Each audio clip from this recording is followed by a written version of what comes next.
நம்ம செத்துட்ட அப்புறம் நமக்கு அழிவே இல்லாத ஒரு வாழ்க்கை இருக்குது. அந்த வாழ்க்கைக்குள்ள போனோம்னா அதுக்கு இயேசு மட்டும் தான் வழி. மச்சி காலிலே கட்டிங் போட்டால் அந்த நாளே சொச்சாவா போகுது. ஆமா மச்சி. இயேசு உங்களை நேசிக்கிறார். யாரும் எந்த பாவமும் பண்ணாதீங்க. இயேசுவை நம்புங்க. இயேசு உங்களுக்கு சமாதானம் தருவார். மச்சி இவனுக்கு மேல மச்சா பண்ணுறானுங்க. ஊரா ரூபா கும்பலை கூட்டு சுத்திக்கின்னு மைக்க பூச்சி கத்திக்கின்னு நோட்டீஸ் குத்துக்கின்னு மதமா சுத்திக்கிறானுங்க. இவங்களை எப்படியா விட்டா வேலைக்கு ஆகாது. அடிச்சு ஓட விட்டலாம் வா. இயேசு உங்களை நேசிக்கிறார். இயேசு டேய் யாரு எனக்கு வந்து மதம் மாத்து கீழே இருக்கு.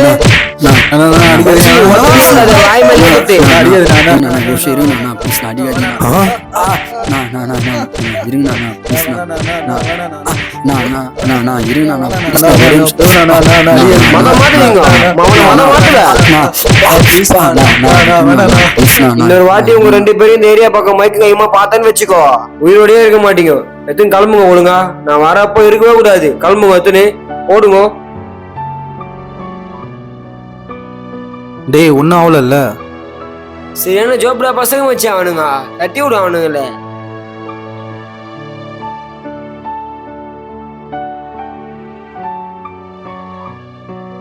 உனக்கு ஒன்னும் ஆகல. இல்லடா.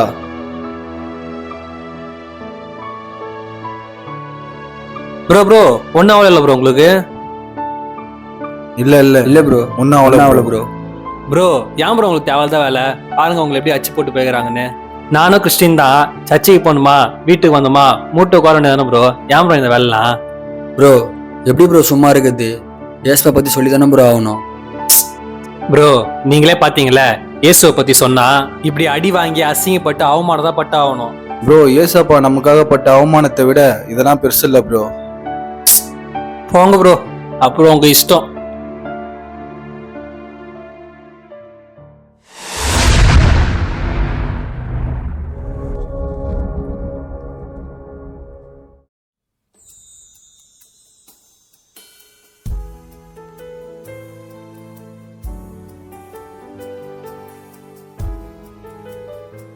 மகனே, சொல்லுங்க ஏசப்பா.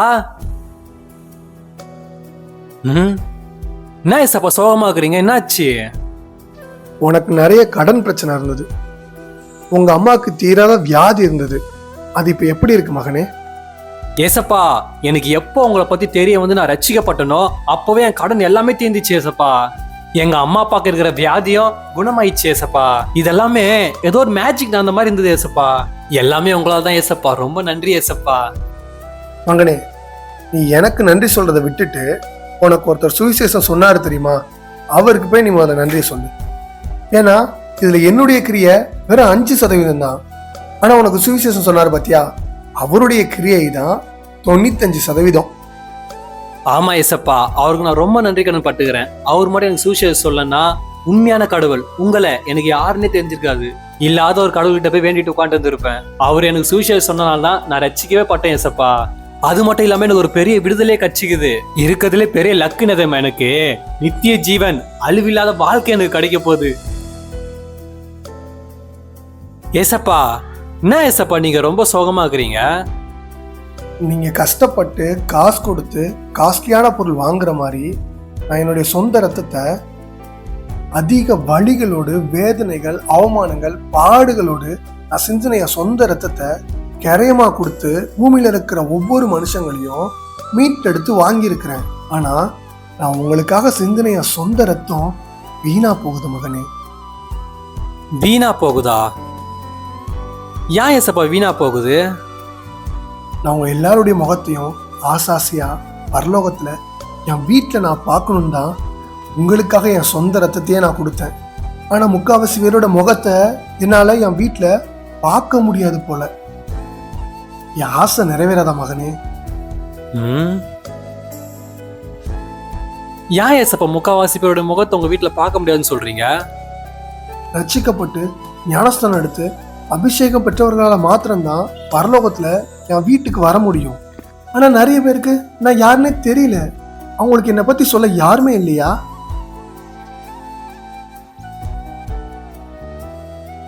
இந்த உலகத்துல இருக்கிற எல்லா மனுஷங்களும் என்னுடைய பிள்ளைகள் தான். ஆனா உங்கள அநேக பேருக்கு என்னை பத்தி தெரியாதனால அவங்க வாழ்க்கையில சமாதானம் இல்லாம இருக்கு. வியாதினாலும் கடன் பிரச்சனைனாலும் ரொம்ப கஷ்டப்படுறாங்க. என் பிள்ளைகள் இவ்வளவு கஷ்டப்படுறத பார்க்கும்போது என்னால தாங்கிக்கவே முடியல. இதுக்கெல்லாம் ஒரே ஒரு வழிதான் ஏசப்பா இருக்கு. உங்களை பத்தி எல்லா ஜனங்களுக்கும் தெரிய வரணும், எல்லாரும் ரட்சிக்க பண்ணணும். அப்போதான் நீங்களும் ஹாப்பியா இருப்பீங்க. ஆனா இது எப்படி ஏசப்பா சாத்தியம் ஆகும்? நீ எப்படி மகனே ரட்சிக்கப்பட்ட?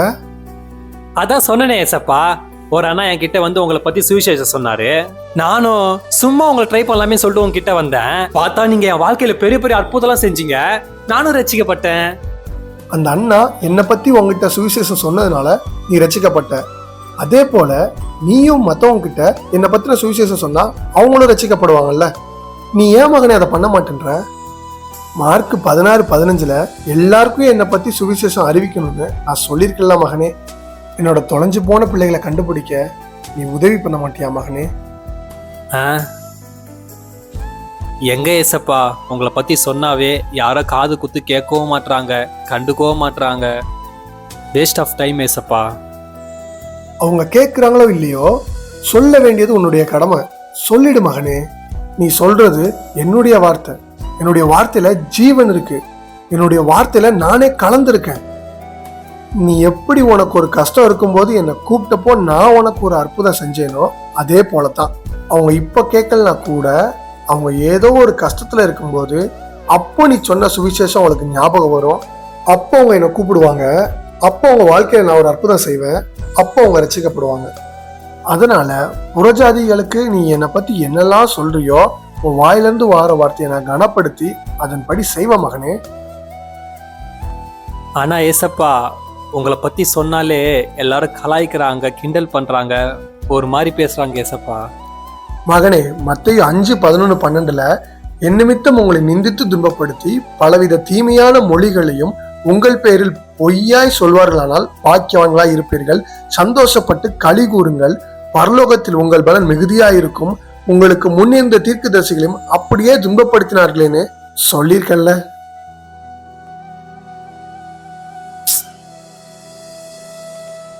அதெல்லாம் ஓகே தான் ஏசப்பா.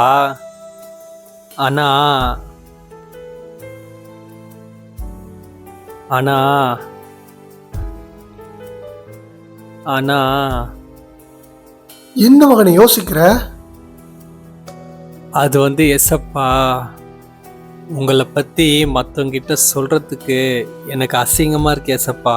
உங்களை பத்தி நாங்க சொல்ல போனாவே ஒரு மாதிரி அறிவில்லாத கோமாளி மாதிரி பாக்குறாங்க ஏசப்பா. என்னது? என்னை பத்தி சொல்றதுனால உனக்கு அசிங்கமா இருக்கா? என்னை பத்தி சொன்னா கோமாளி மாதிரி பாக்குறாங்களா? உங்க முகத்துக்காக தானே நான் பூமிக்கே வந்தேன். ஆனா என்ன கோமாளியோட மோசமாக்குனாங்களே மகனே. ஆனா உங்க எல்லாருடைய முகத்தையும் நான் பரலோகத்துல பார்க்கணும்னு நான் எல்லாத்தையும் பொறுத்துக்கிட்டேனே மகனே. என்னை பத்தி சொல்றதுக்கு அசிங்கமா இருக்குன்னு சொன்னல, நான் உங்க எல்லாருக்காகவும் பட்ட அசிங்கத்தை விடையும் மேலையா மகனே? நான் உங்க எல்லாருக்காகவும் எல்லார் முன்னாடியும் நிர்வாணமாக்கப்பட்டனே மகனே. நீங்க யாரும் நரகத்துக்கு போகக்கூடாது, பரலோகத்துக்கு வரணும்னு நான் நிறைய அவமானங்கள் பட்ட மகனே.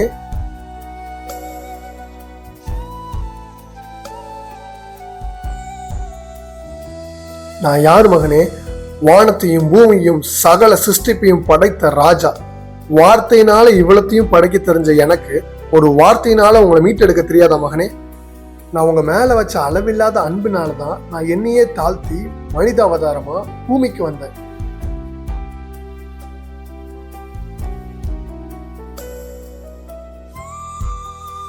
ரத்தம் சிந்தல் இல்லாம பாவ மன்னிப்பு இல்ல. நீங்க எல்லாரும் பரலோகத்துக்கு வரணும்னா உங்களுக்காக பாவம் பண்ணாத பரிசுத்தமான ரத்தம் சிந்தப்படணும். அதுக்காக தான் நான் பூமிக்கே வந்தேன். என்னை ரொம்ப அவமானப்படுத்தினாங்க.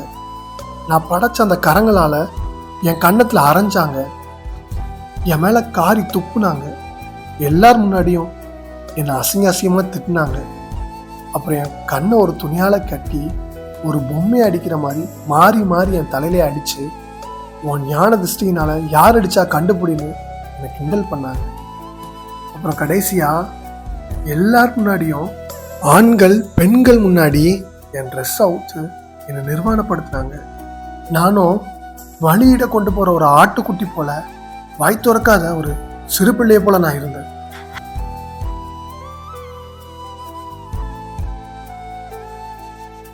ஏன் தெரியுமா? நான் உங்க எல்லாரையும் ரொம்ப நேசிக்கிறேன். உங்க எல்லாருடைய முகத்தையும் என் வீட்டுல பரலோகத்துல பார்க்கணும், அதான். ஆனா நான் உங்களுக்காக சிந்தின என் சொந்த ரத்தம் வீணா போயிடுமேன்னு பயமா இருக்கு மகனே. நீ மனசு வச்சா என் ரத்தம் வீணா போகாது மகனே. என்னை பத்தின சுவிசேஷத்தை அறிவிப்பியா? ஏசப்பா,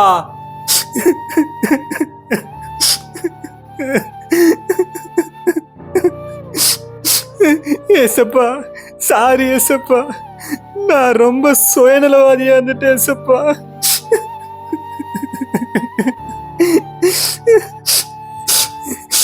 ஏசப்பா, இந்த நொடி பொழுது நான் உங்களுக்கு ஒரு வாக்கு கொடுக்குறேன் ஏசப்பா. இனிலிருந்து நான் என் சுவிசேஷ பணி ஆரம்பிக்கிறேன் ஏசப்பா. என் நண்பர்கள், உற்றோர், உறவினர்கள் எல்லாருக்குமே உங்களை பத்தி சொல்லுவேன் ஏசப்பா. எவ்வளவு அசிங்கம் வந்தாலும் பரவாயில்ல, எவ்வளவு அவமானம் வந்தாலும் பரவாயில்ல, எவ்வளவு நிந்தனை வந்தாலும் பரவாயில்ல, உங்களை பத்தி நான் சொல்லுவேன் ஏசப்பா. என்னை மன்னிச்சிடுங்க ஏசப்பா. ஏசப்பா, நான் இப்பத்துல இருந்தே உங்களை பத்தி சொல்ல ஆரம்பிக்கிறேன் ஏசப்பா.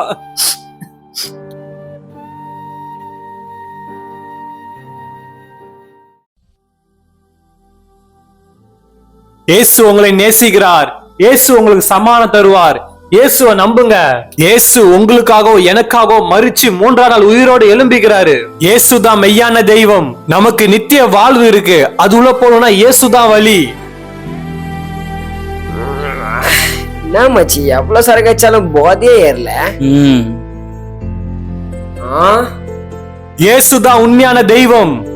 மச்சி, நீங்க எவ்வளவு சொல்ல கேட்க மச்சி. இனி அவனை அச்சு கையில எல்லாம் புடி ஓட ஓடும். நான்ற வா.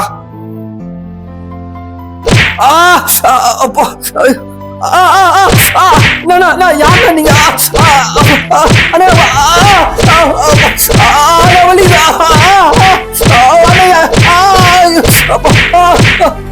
இது இருந்தாலும் மத மாத்துவீங்க.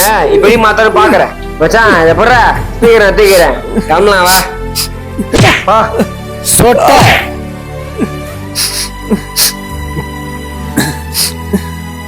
Drug drug drug.